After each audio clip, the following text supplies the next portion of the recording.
Hey everybody, it's me, Greg Bosson, CPA and president of QuickBooks Made Easy for Nonprofits, coming at you with August 2023, late August 2023's Quick Tip, which is all about backing up your QuickBooks Online file. That's right, this tip is for those of you that are using QuickBooks Online, and you want to back up your file. Now, you may be thinking to yourself, you may be thinking, Greg, that's why I have QuickBooks Online, so I don't have to worry about backing up my file. It's always in the cloud, and whenever I need it, I can get to it. Well, let me ask you this. What happens if you mess up your files? Say you download a bunch of transactions from the bank feeds, enter them, and then somehow end up downloading them over again and adding them again, and then you've got twice as many transactions as you really have in real life, and you have to push to delete each one of them. And you're like, gosh, I just wish I could go back to the way the file was before I made this huge change. Okay?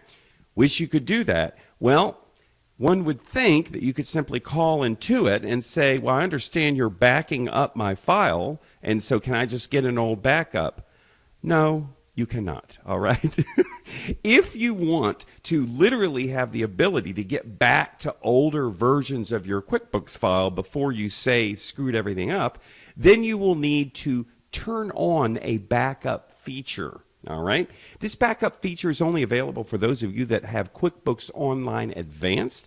Fortunately, you can get QuickBooks Online Advanced from TechSoup for only $160 a year. $160 a year. But anyway, to find out whether or not you have Advanced, I'm going to click on this little gear here, and I'm going to go over to the account settings. And in the account settings, you should see something called billing and subscription. When you click on it, it will tell you whether or not you have the advanced or the plus or the essentials. I have the advanced version, which means this online backup service through Intuit is absolutely positively free, and you should absolutely positively turn it on and use it. You would think, since it comes with the advanced service of QuickBooks Online, that it would automatically be turned on and making backups that you can restore whenever you need, but it doesn't do that. So let's all pause for a second and think to ourselves how crazy it is that it's a feature, but you have to turn it on when it's such an important feature. It's quite annoying, but nevertheless. So that's why I am begging every single solitary one of you that is listening to me and has QuickBooks Online, please make sure this feature is turned on. And if you have an accounting firm that has your account, so it's not really your account, it's their account, call the accounting firm and ask them if it's turned on. It likely is not, all right? Because nobody knows about this. And then you mess up the data file, you need to go back to another backup, and you call Intuit, and they will say, forget it, unless you turn this feature on. So you got to turn it on, okay? So with us to show us how to do this is Paige Hudson Garcia. You can't see her, but she is amazing. She is an accountant, and she does all of our migrations for people that are going from QuickBooks Desktop to QuickBooks Online. She also does a lot of consulting for us. So Paige, say hello even though people can't see you.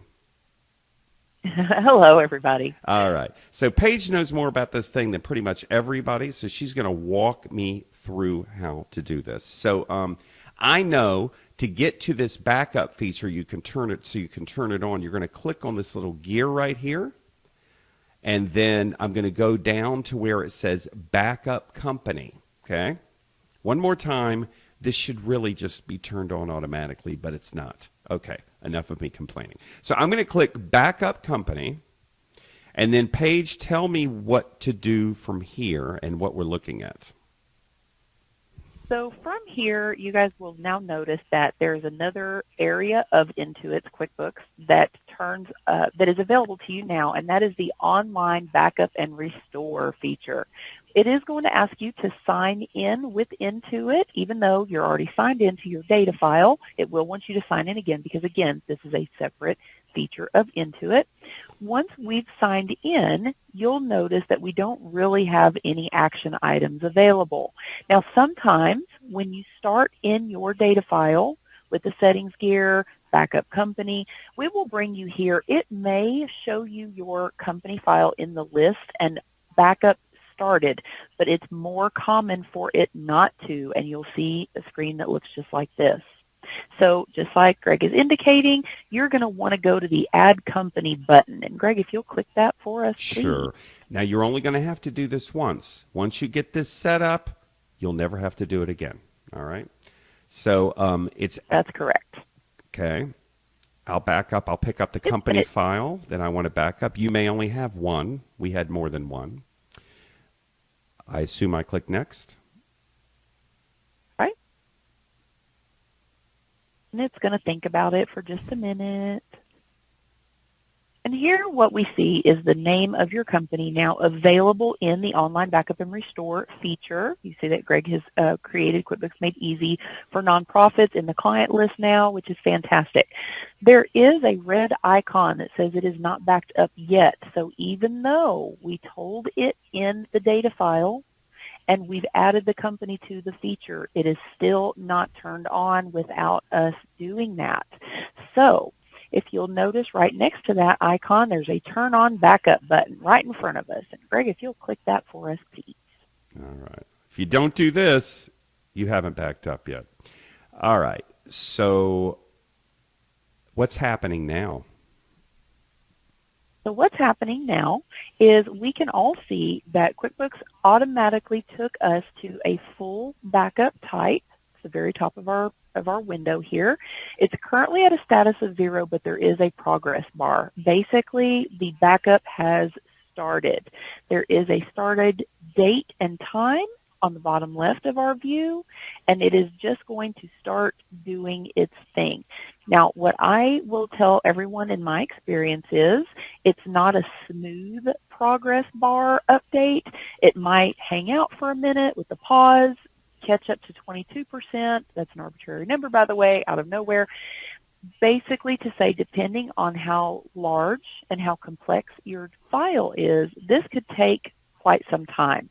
Greg is possibly going to allow us to hang out and watch that status progress beyond by percentage. It may not, because, and I will tell you, I have seen backups take 24 to 36 hours. Yeah. It can take a while depending on the file. So while that's happening, let's just, if I go back to home and understand this is like a separate website. You know, it's not our QuickBooks program anymore. You see, that's still over here. We're in this different location now, this different web address, and it has its own little menu and everything. And we're in the backup area right now, but if I click on backup in general, it takes us and it shows us indeed the file is in the middle of backing up. So basically what's happening, Paige, correct me if I'm wrong, we've turned on the backup, and the first thing it does is do a full backup, which takes a really long time. After that, it'll start doing incremental backups every 5 or 10 minutes. So anyway, I'm going to go, I think what I'm going to do is I'm going to click on this. Actually, I can just click on the action and click View. So again, like Paige said, I could conceivably make you sit and watch this until it gets to 100%, but it could take hours. So we are going to speed that up real quick by just snapping my fingers, and we're done, like magic. That was amazing. Yeah. Can we do that to all of them? Yeah, no, it usually takes longer than that. Now, what are we seeing here? What is all this, and do I care? So the most important thing is at the top of the screen where it says it is finished, so that you have a date and time. In the event that anything ever goes on, you want to know when you created that first backup.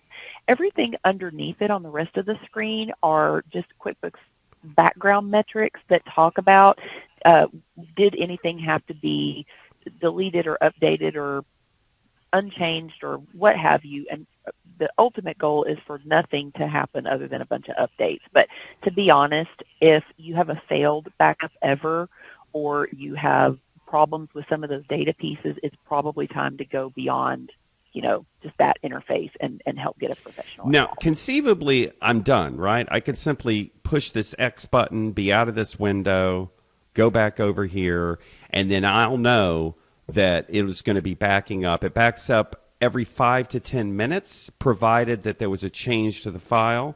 If there's no changes, it doesn't back up again, but every 5 to 10 minutes it looks, and if there's a change, it'll back up the file. So these backups are listed where? Where do I see all my backups?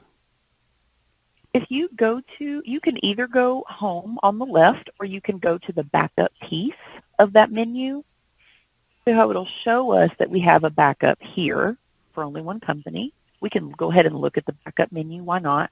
And this is actually a really good time to also mention, because the understanding is that backups happen every 5 to 10 minutes, but for whatever reason you feel like you might just want to have more control over it happening sooner, you can truly go to that new manual backup option on the backup screen and choose to do a manual incremental one yourself. But we understand that that isn't really necessary through daily. Okay. Through daily So work. when I go back in here, I'm going to see like a bunch of them, right? I only see one, but I'm going to see bunches of them. Is that right? Yes. Okay. After you've done work in the file. And if for some reason I need to get back to one of these things, first of all, how do I even get back to that screen? Do I just go over to the gear and just click this again and it takes me to the other screen? Okay. So you click that again, it'll take you back to this screen. And then how do I restore? If I decide I want to restore. Now understand, when you restore, it's because you've screwed up your data file so much and you just want it to go back to the way it was before you screwed it up. So what do I do here? Where do I go? You would go hit your action on the right with the drop-down arrow for options, and you could restore to this backup. Okay. And then should I push it? What happens? You could, since you have not worked in your file, I would just say to our listeners to do that, with extreme caution. All right. Because it will undo work you've done. Okay. All right. Okay, cool. All right. I think that's everything that we needed to cover. The only other thing I would say, I hope you learned a lot. Thank you, Paige, for joining us. If you go to QuickBooks Made Easy and you click on webinars, you'll see our upcoming webinars. We have on September the 20th, and then the following week, September the 27th, we have QuickBooks for Houses of Worship. It's a 2-day webinar series. And then at the end of October, we have our 3-day webinar series for desktop. That's for all nonprofits, not just Houses of Worship. We do this twice a year, so it's happening October 31, and then the 1st and the 2nd, and then the following week, November 7th, 8th, and 9th, for people using QuickBooks Online. If you want tech support and you don't already have tech support from us, you click here on tech support, and you will be able to sign up to get tech support and get help 24 hours a day, 7 days a week. We can even remote in and answer your questions. And you might be talking to me, or you might be talking to Paige. Happy QuickBooksing. See you later.